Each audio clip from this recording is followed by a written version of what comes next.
Hey there, CIS102. What I wanted to do was just really quickly provide kind of an addition and an update to the previous video from Chapter 6 for computer buying guides. That one it's not old by any means. I actually think it's only 7 months old, but in like computer lingo, 7 months this year is a really big deal. So what I wanted to do was provide you with a just a shortcut here. Like if you were going out today to go buy a laptop, these are the suggestions that I would make. First and foremost, there is some good value to be had if you get a 10th generation Intel chip. So if you are looking at a Windows PC, for example, you could find Dell has some really okay sales right now on previous generation, so 10th generation Intel chip stuff. So those can be had less expensively, I'll call it that, than they were before. But let me tell you this, the 11th generation stuff, so the brand new computers that have come out in very, very late 2020 and now in very, very early 2021 are a huge step forward. So I was over winter break, I had to buy a new Windows laptop. I was teaching an Access course, very similar to this one, but only we just did Microsoft Access. And the challenge with that is I have Macs for all of my primary PCs. So I don't use a PC entirely that often. And the one I had been using to teach courses like this and like that is this close to being dead. And I always replace things before they die to save myself, like the aneurysm that happens as I'm recording one of these videos and out goes my computer. So I am not doing that. And I'll admit it's because I have the money to not do that now. It used to be when I was in college for sure. I would run those until they died or get a little bit closer than I do now. But anyway, so I had a 10th generation 16 gig of RAM, which is a lot of RAM. Dell XPS 13. So that's their top of the line 13-inch model. It didn't have the 6 core, but it had a 4 core 10th generation i7. For Intel, they go i3, which I would stay away from for the most part, honestly. Even if you're just doing, internet browsing and document writing, an i3 is really not a great experience. Stay away. i5 is the sweet spot for most users. It's fast enough, it's energy efficient enough, and it's just right. i7 is where you're like a prosumer, you're a professional consumer. You know you're going to use it for video or for photo editing or for music production or something like that. Or if you know you're going to have a lot of tabs open, you know you're going to have 7 or 8 programs open, the i7 is certainly the way to go. And at the very tippy top tier there is the i9. i9s are best if you're a gamer in a desktop. Otherwise, it's overkill for every other user, unless you're doing like video editing, in which case get an i9 on a desktop and you'll be happy. So I had the top of the line 13-inch i7 XPS, and I liked it. And I had an opportunity to try an 11th gen i5, so the next step down, theoretically, Lenovo, it's a Yoga 7i. So a little bit larger a laptop. The 13-inch, I'm just getting too damn old, I think. The 13 just was too small with Microsoft Access for me to be comfortable. And here's the crazy thing.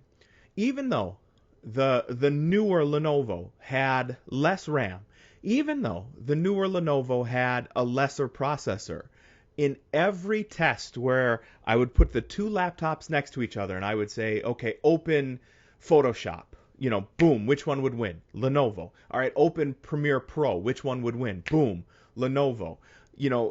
Drop generators. So like, on these videos when you see the little title cards come across, things like that. Those have to be loaded in. And on a Windows PC, they take just a fraction of a moment And which one won almost all of those? The new Lenovo. So a new 11th gen OK processor beat in every test I could throw at it the better processor with more RAM from the previous generation. So right this moment, there are, here we are at the end of January. I don't know what today's date is. The 25th, I think.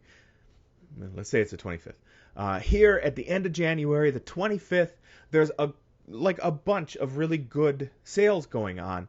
And if you can find an i5 11th generation, you can always tell what generation the chip is because it'll say it's got an Intel and then there will be numbers. So if it says 8 something, that's an 8th generation and it's way too old because that's sat in a warehouse for 3 years now and the battery's going to be getting towards junk.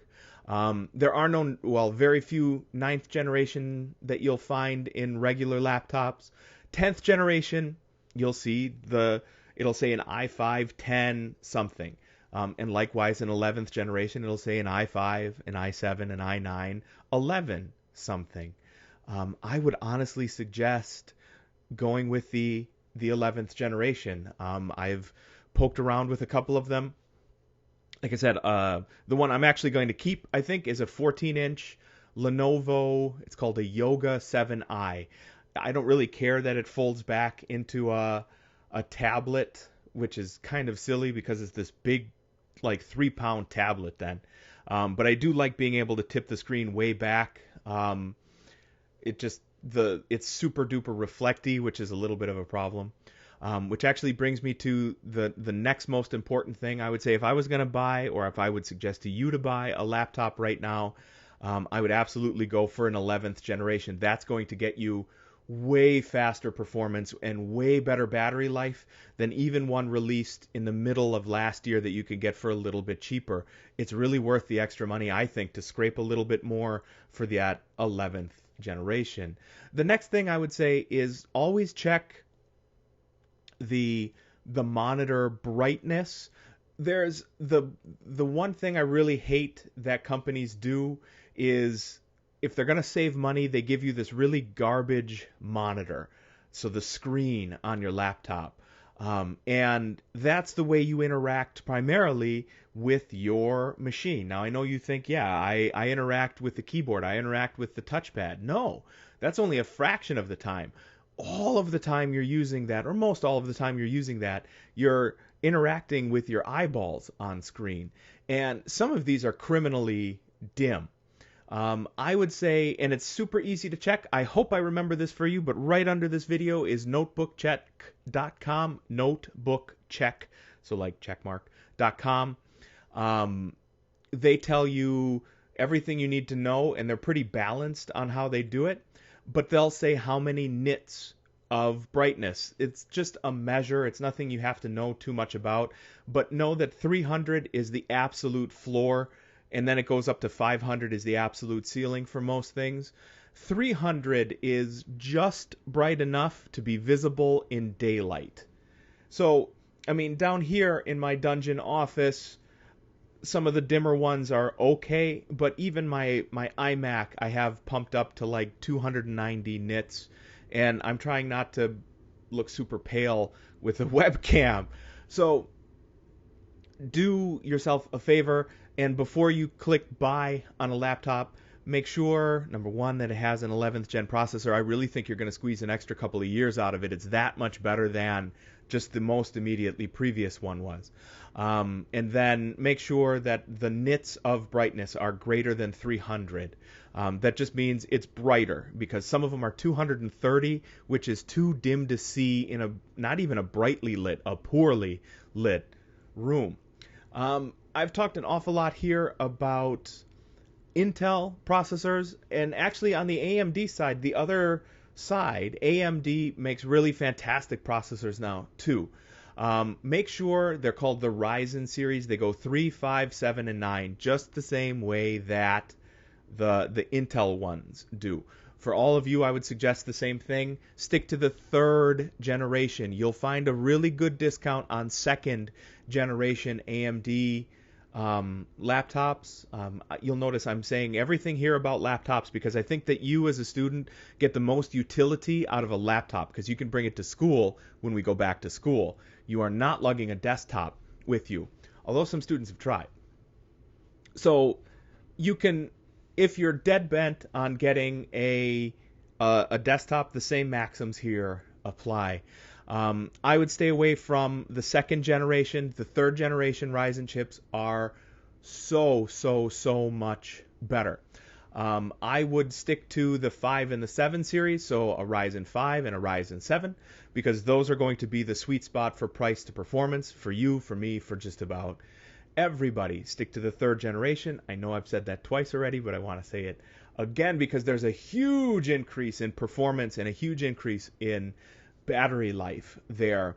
And really, I would say that unless you know you have a specific program that Intel works better on versus a Ryzen works better on, it really doesn't matter.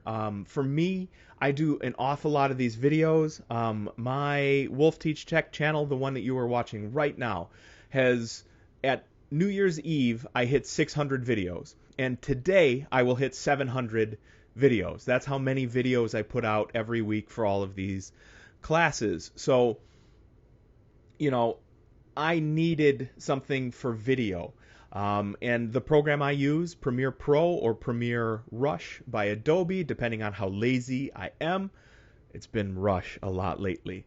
Does not run very well with a Ryzen chip yet. They just have not updated Adobe Premiere Pro to use that kick-ass Ryzen 7 processor I've seen around. So I didn't bother getting one. It wasn't worth my time. I wasn't worth waiting around. I mean, time is money for me. I have to produce these for you. So I needed it to be good today, the day whenever it was that I opened that laptop. So, but if you don't have certain software, if you're really just using the internet, if you're really just using word processing, get a Ryzen. You'll save a few dollars. It'll run faster, probably. It'll run less hot for sure. And they are a fantastic bargain there to be had. For everybody else who's like, Windows is whatever, but I would prefer a Mac. I'm actually in that boat. I know I've mentioned this before, but you should see how many Macs I have hanging around right here. If I move just a little bit there, right here, there's an iPad. If I move a little bit over here, there's my boy's iPad right here behind us. This is a Mac. That's a Mac. There's an iPhone. You get the idea. Do not buy unless, again, you know you had a real reason to buy something with an Intel processor this year, or at the very, very end of 2020, rather. Look for an M series Mac. Apple made their own processor, and it is insanely good. I actually bought and had to return because of a compatibility issue I had. An M1 Mac Mini, and hands down, it was the fastest computer I've ever run. I mean, and I have run $4,000 custom-built computers before, and nothing was as fast as that Mac Mini. It was insane. You could just click, click, click, click, click on 15 different apps, and in an instant they were open, running, and ready to go. And it never made any noise. And every time I think about it, I'm sorry I returned it, because when I am doing a batch of video exports, it can take anywhere between 10 minutes to an hour, depending on how many videos or what the resolution of the videos I'm doing is. That Mac was insane. It would churn them out in a third of the time. It was fantastic. And what I would suggest is there's a MacBook Air with that M series processor from Apple, which all of you as a student can get from the Apple Store with the student discount for $900, I believe, and that's a steal. Yes, it's more expensive. The Lenovo I ended up picking was $200 cheaper, $250 cheaper. I guess I got it on sale for $750. But the following are, I think, absolutely true: is the battery won't last nearly as long in the Lenovo. It will feel slower way before that Mac feels slower. And I always resell my equipment when I'm done with it. That's why I can buy so much of it, because I sell it on eBay or wherever, when we're done, Mercaro or Back Market or wherever. Um, and I can sell a Mac for half or better what I bought it for 2 years later. That's a phenomenal investment. If I was to sell that Lenovo after a year, I'd be lucky if I got like a third back. So Macs are pricier. I'll say that much is true, but you always get your money back out of it either in use, in like the lack of slowdowns, or later on once you go to sell it. You'll recover more of your cost that way.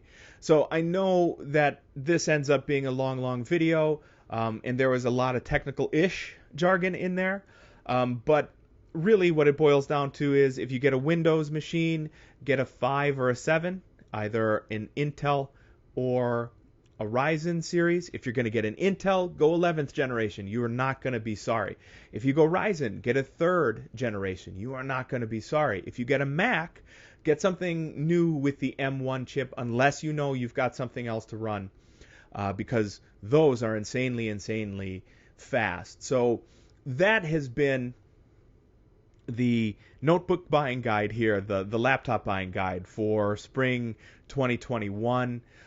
If you have any questions, please just feel free to ask. Like, we geek out on this stuff. So like between us in CIS, like me or Chuck Conkle or Stephanie Washer, you can come talk to us about any of this kind of stuff, and we'll have ideas for you because we know, what students buy, what you've had luck with. We've heard what you've all gotten on sale, all those things. So we're good places to come and check. And don't forget, if you're looking here, this is Wolf Teach Tech on YouTube. But if you also check Wolf Teach Tech on Twitter, I post a lot of stuff that goes on sale, or like just stuff in general.